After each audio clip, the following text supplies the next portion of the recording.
আজকে আপনাদের সাথে শেয়ার করবো কলমি শাকের ভর্তা। তো কলমি শাকের ভর্তা বানানোর জন্য এখানে আমি তেল, রসুন আর পেঁয়াজ কুচি আর কাঁচামরিচ কুচি ইউজ করে কলমি শাকটাকে ভালো মতো ভেজে নিয়েছি। দেন আমি একটা বাটনির সাহায্যে, আপনারা পাটা বুতা ইউজ করতে পারেন, তো বাটনির সাহায্যে এটাকে ভালো মতো ম্যাশ করে নেব।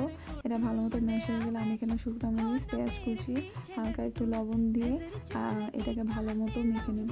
দেন আমার ভর্তাটা বানানো হয়ে গেলে, মাখানো হয়ে গেলে দেন আমি এখানে একটু সরিষার তেল ইউজ করব। সো আপনারা এই রেসিপিটি আপনাদের বাসায় ট্রাই করতে পারেন, বিকজ এটা একটু ডিফারেন্ট রেসিপি। আশা করি আপনাদের কাছে ভালো লাগবে, আমার কাছে অনেক ভালো লাগছে ভর্তাটা। তো আপনারা প্লিজ এবার বাসায় ট্রাই করবেন। আর আমার ভিডিওটি ভালো লাগে থাকলে আপনারা লাইক করবেন, শেয়ার করবেন, সাবস্ক্রাইব করবেন। ভালো থাকবেন আর নতুন নতুন ভিডিও পেতে আমার ইউটিউব চ্যানেলে চোখ রাখবেন। Thank you so much.